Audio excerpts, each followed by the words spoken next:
Hi, guys. It's Suzanne and Shannon again. As you know, Shannon is our resident holistic health coach and fitness professional, and I am your resident financial coach. And so we're back here today again together to talk about ways to reduce the cost of your groceries. This topic, when I brought it up to Shannon, Matt, this really hit home. So I'm so excited to have her here to talk about this. Yeah, I'm so excited to be back and how often when we think about eating healthier, the number one fear or resistance that comes up is, isn't eating healthier more expensive? And so our goal today is to debunk some of those myths and help you reduce the cost of the grocery store because the cost has gone up. Yes. Where do you think that myth perpetuated from? Because I guess if I look down the aisle, right, a 20 pack of ramen noodles, I don't know, what does that average? Like 69 cents a pack, 79 cents a pack. Maybe it's even more now. I'm going back Yeah. to my college days. So theoretically, that's 20 meals Mm, for 79 cents a piece, 99 cents a piece. Whereas if I go to the outside of the grocery store where it's colder, right, where the sure. refrigerated areas are, the kale is going to be 3.99 a pound. Yeah. And so it's not that it's wrong, it's just that maybe we're looking in the wrong places. Yep. I love that you brought that up. And it's also not that it's necessarily more expensive, but our approach to it can be more expensive. So to go back to your question, it's hard to say where this initially started. I 2 main factors come to mind. Number 1, especially when I was really starting my health and fitness journey, Pinterest was a really big thing. And so the thing to do was to go on Pinterest and search these recipes and search these ideas to have for dinner, and these recipes would have, let's say, 15 plus ingredients. And so here you are Oh, going to the grocery store and having to purchase all of these individual ingredients for one specific meal, things that you might never even use again. And that gets really expensive. And there's also this idea in this culture of, and I love that we're approaching living healthier lifestyles and choosing to live less toxic lifestyles and be aware of our products. But a lot of times when people think of getting healthy, we can correlate that with, I need to purchase all of my food from Whole Foods. Everything has to be sustainable, organically grown, and it's just not the case. We can make healthier choices with what is within your current budget and lifestyle preferences. yeah. It's funny. It's so funny. I just had this conversation with friends last weekend, and I said something about Aldi. For those of you who've listened to my show before, I'm a big Aldi person. Um, and they were like, "Ooh, I really want to have like the name brand chicken." Mm. And I wanted to be like, it's probably the exact same processing facility. It's just got a different sticker on it. But Yep. honestly, I didn't have the knowledge base to say that. So I was just like, Sure. oh, okay, and Sure. went back into my little corner and had my little Aldi dreams by myself. But they did also mention like the stuff that they specifically get from Whole Foods. But, Mhm. is there a difference between Whole Foods organic and Aldi organic? It's interesting, and I've never done a exact side-by-side comparison. If I go look at the chicken at Whole Foods and I go look, if we buy comparable chicken, I'm Yeah. not sure. When people say organic, and the reason I wanna break this down is because organic is this giant blanket term that we can think if it's not organic, that it's not healthy. When we hear the term organic, it's referring to the way that the farmers grow and process their products. So whether it be fruits, vegetables, grains, dairy, things like milk, cheese, and meat, it's referring to the farming practices, and that when they are organic, they're used to improve soil and water quality, they're used to reduce pollution, they're supposed to provide a safe and healthy natural place for the farm animals to live, the livestock, right? It's supposed to enable natural farm behavior and promote self-sustaining cycles of resources on the farm. We're going to see minimized use of artificial fertilizers, pesticides, things of that sort.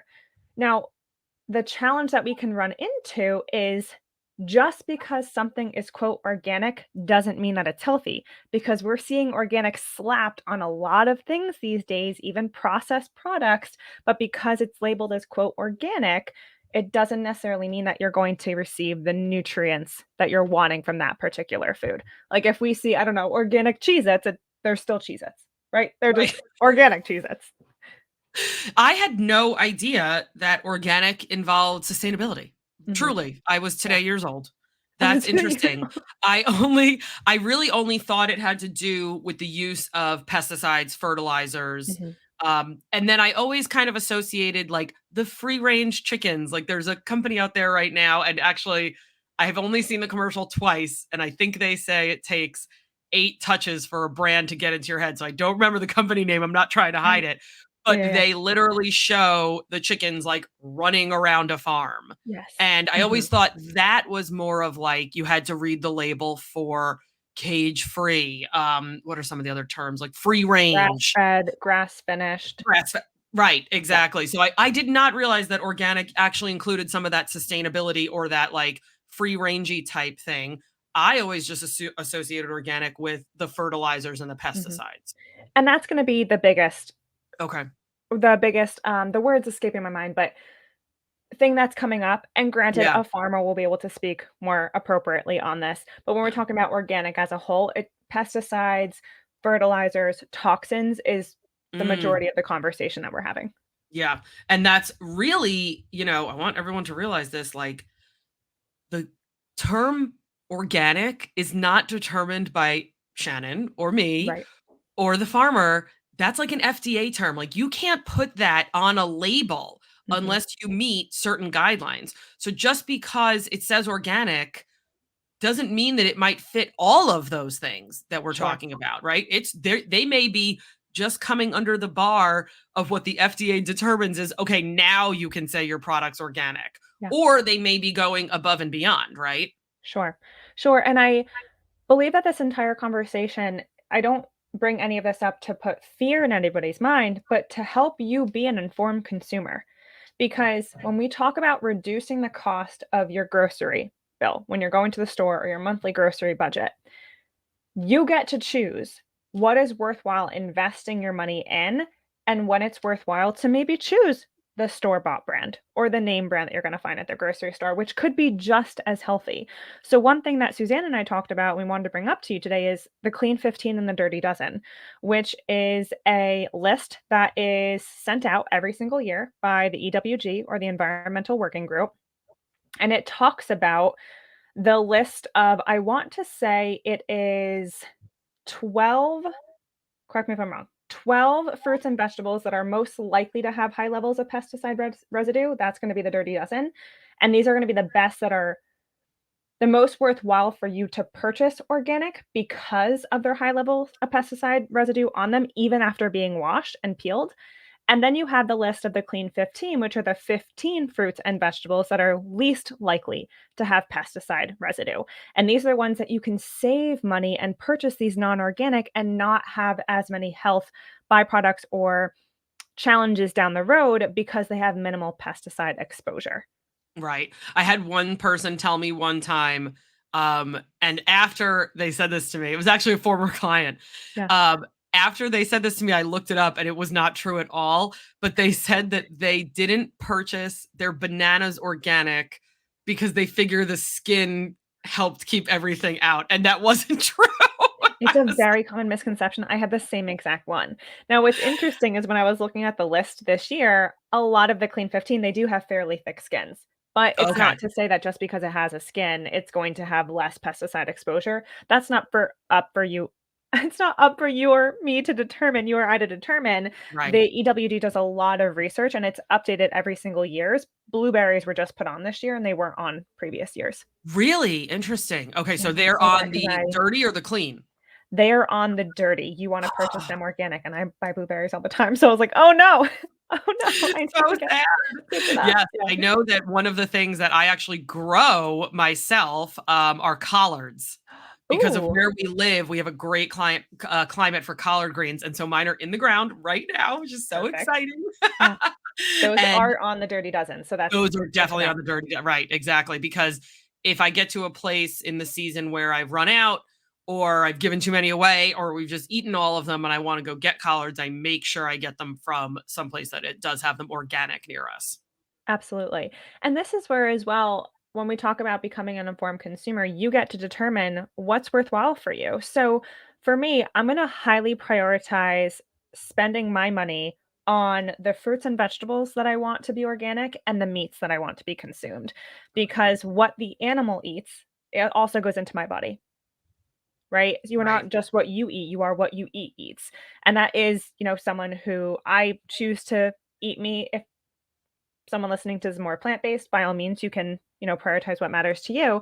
But that's to say I might not spend my money on something else in a different department because it doesn't align as much with my values. And so it's worthwhile for some, if for instance, if you're someone who must eat gluten-free, you might need to invest more in gluten-free products. And there's ways to go about it with it being cheaper, like not having to buy gluten-free breads, for example. You can choose starches that don't even have gluten involved in them.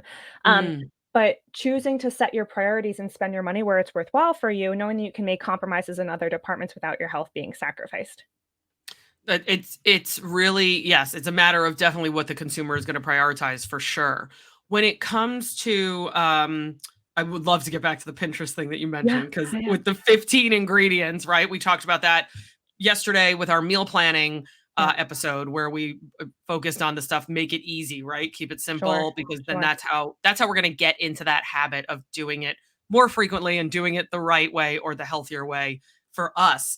So when we're looking at these Dirty Dozen and Clean 15, is there any reason um, to avoid any of them specifically, to not put one or two of them together? If one's organic or not organic, does that really make a difference? No, I think one thing that we see a lot of times in nutrition is make it so complex. There's so much Mm, misinformation out there, and we think, oh my gosh, if this isn't organic or if this natural, is it going to be harmful? I see a lot of individuals, especially with clients, where once they learn about blood sugar, then they're terrified of having something that would possibly spike their blood sugar. But remember, stress in the body is going to do just as much damage. So I would rather you make the meal, pack it with fruits and veggies and lean meats and healthy options, and then not stress about it than be so stressed about putting your meal together in the most perfect, organic, refined, processed way that, the stress is gonna do just as much damage. And I say right, that word right. very lightly. Yeah. Yes, damage, right, exactly. What are some processed foods that you like to recommend to people? It's a great question. The number one that comes to mind is frozen fruits and veggies. Oh, Right? okay. It's not necessarily processed in that the way that it's manufactured is processed, but I'm gonna purchase it from a bag in the freezer section, which can get so much stigma. But the reality is a lot of time we're wasting money because we're buying these fresh ingredients and then they're going bad in our kitchen or in our fridge. We don't even use them in time and then we're tossing them in the garbage. The thing with fruits and vegetables and frozen products, when we're talking about produce, is that they are harvested at the peak of freshness. So you're Okay. not losing nutritional value by getting it from the freezer section. What I want you to keep in mind, however, is ensuring that you're looking at the nutrition label and the ingredients list. So when I'm looking, let's say, for example, I just went to the grocery store today and I picked up frozen broccoli.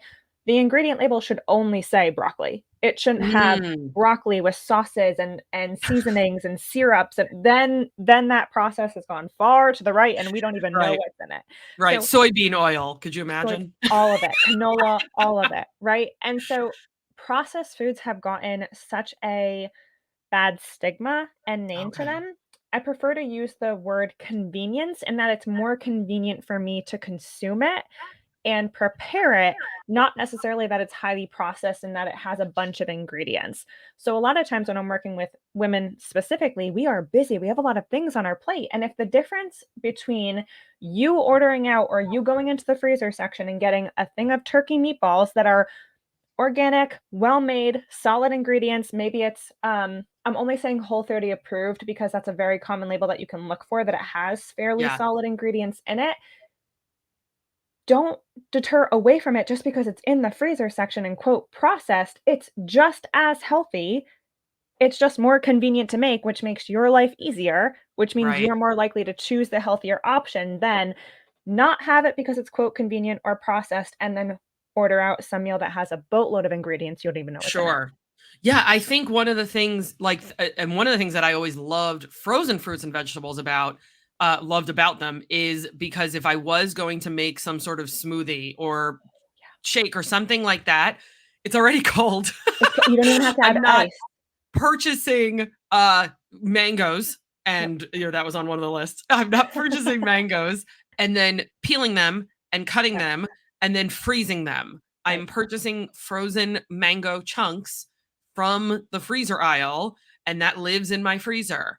And Sure. like you said, it's already cold. It's taking the place of adding ice to these things. Mhm. So in theory, I'm not diluting the shake that I'm making in the morning, or whatever it is, whatever I'm Yeah. adding protein powder to, whatever my goals are. So it's already prepared. Um, Definitely the ingredient list. I just cannot get over what they are putting oils in these days to Mhm. fill in gaps in in processing, Yeah. in making the whatever. So much stuff. I mean, is being shown as having healthy oils, but it really has crap oils once you read the ingredients. And so really, yes, I have definitely seen those frozen broccoli packets that have a sauce on them, but the Yeah. picture on the front would lead me to believe it's just plain broccoli and Yep. somebody sprinkled pepper on it. Yep. But once Yeah. I flip it over, now it's like, oh, it's got soybean oil and pepper flakes. Like, oh, whoa, whoa, whoa, whoa, whoa. Like, that's not what we want in this situation.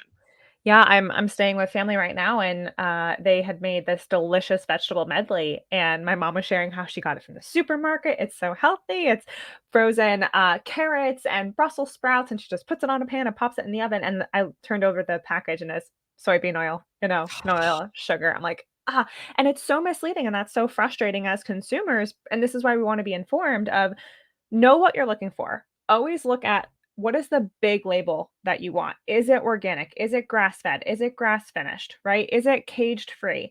Know the big label that you're looking for, then turn it over and look at that ingredient list and make Yeah. sure that those are all the ingredients, one, that you can understand, and two, that you want to prioritize. So when we're looking at an ingredient list, the first, let's say, two to five are the most prominent ingredients in the food itself. If the ingredient list is longer than a CVS receipt, probably don't wanna be consuming it, right? If it's multiple Yes. lines long, probably don't wanna be consuming it. However, it should be minimal ingredients and ingredients that you can understand. When I'm going and I'm purchasing a frozen bag of broccoli or a frozen bag of blueberries, the number one ingredient, probably sole ingredient, should be blueberries or broccoli. I can Right. understand it. So we don't wanna fear these processed or convenience food, but wanna make sure that we're choosing ones that are going to be nourishing us and have the vitamins and minerals and nutrients that we desire, and being weary that there is a level of you paying for convenience. So in some instances, let's say turkey meatballs or frozen chicken strips can be cheaper than you going purchasing fresh poultry or, meat from the freezer section. On the other token, if you're going and you're purchasing, let's say, pre-cut fruit or pre-cut veggies, you're probably gonna pay more for that Right. convenience. So it's just going in and knowing what you wanna be spending your money on. Yes, and I think one of the things you touched on briefly, but it really resonates in the financial world too, is don't buy something if you don't understand the ingredients, Yeah. right? Don't invest in something if you don't understand where your money's going. Mm, We talk about that all the time when I have clients who get to the space of being ready to invest their money. Do not invest in your retirement funds, do not invest your kids college, do not invest whatever, even your savings account that's saving up for a new laptop, your savings account sure. that's saving up for a new car. Do not put that money in something you don't understand. And it literally is it's the exact same thing but flipped. Do not put something in your body Mhm. that has ingredients that you can't understand. Yeah, because what's the return on that investment? Yeah. When we think Yeah. about if you are what you eat and you're putting food into your body every single day, no, don't be afraid to go order the meal out every now and then. I'm not saying you have to be weary of drinking water that's not filtered. Like, we don't need to go so far beyond that we're paralyzed by the environment that we live in and the food that we consume, but what you do consistently compounds over time. So it's like if money's leaking from your bank account every single month and you're not sure where it's going, or you're putting food into your body that isn't giving you a return on the investment, at some point that's going to catch up with you. It is gonna catch up, absolutely. So let's do a quick, like, comparison. So if we're gonna go to the grocery store and we're gonna get some of the clean 15 stuff, for Yes. example, one of the things that could actually save us money on that would be to get those types of fruits, frozen instead of buying them fresh. Would you agree with that? Could be. Could be. Yeah. So, for example, one of the foods on there is an avocado, right? We're probably not going to purchase avocado frozen, but you could get them fresh, not needing to be organic, and that will save you money. On the Yes. opposite side, let's say, what is it? Mangoes is on the Clean 15. If you put them in smoothies, maybe go purchase that frozen because it'll be easier to add into your smoothies and it will last longer and you'll probably get a bigger bag. Right. And we're saving the time there, right? The time savings is there. As I mentioned, instead of buying the fresh mango, peeling it, cutting it, and freezing Yep. it myself, I'm literally grabbing that bag from the freezer section. And theoretically, mangoes aren't cheap, right? Because we don't grow them. I don't think we grow them in the US at all. No, have you ever purchased, Um, like, fresh mangoes in that little plastic pa they can add up real quick. oh my gosh, those things are like $8 a bag. Yeah. It's like there's 4 pieces in there. I know that because I absolutely love those things. And Right, they're right. so expensive. So chewy. Dried mango, oh my gosh, anything like that. It's like um that like fruit taste, that Mhm. sugary taste where the sugar comes from the fruit. Yeah. Oh my gosh, I'm like a total sucker for like dried apricots, dried We mangoes, know where all that kind of Suzanne's stuff. spending her money. Yes, Dried exactly. Or mangoes. I'm not because I'm not buying that for $8. That's crazy. So we would, in that situation, frozen mangoes would be a good option, right? Because Yeah. we're probably chopping them up anyway. We're saving the time, we're Yep. saving the money. And we know because it's on the list of the Clean 15, we probably don't have to read that freezer bag label to Right. make sure that that mango is organic because it's already on the clean list. As long as there's no added sugars or syrups Right. to it. I would always check it just to be sure, but once you get comfortable with a brand, you probably don't need to check it, and it's also worthwhile, just to throw this in there, of pay attention to what's in season. It's gonna be at the front of the Yes. grocery store, it's gonna be cheaper because there's a plethora of availability of that product or that produce. So, when we go into the winter months, squashes are probably gonna be more in seasons, right? Sweet potatoes are gonna be more in season. Berries might not be as much, and so Right. it's also a great time to rotate what you're eating to expose your body to different nutrients and vitamins and minerals because that's how our body works, just as it did with our ancestors, and lean into what's more available, cheaper, and fresh this time of year. Yeah. And I think a good way to remember what's in season now, like you said, when you walk into the grocery store and there's a little display of here's what our local Yeah. farmers are producing. I know where we live, we are so lucky we have farms near us, even though we're in a major metropolitan area. But, the zucchini is no longer at the front of the store. Zucchini season is over here. So Heartbreaking.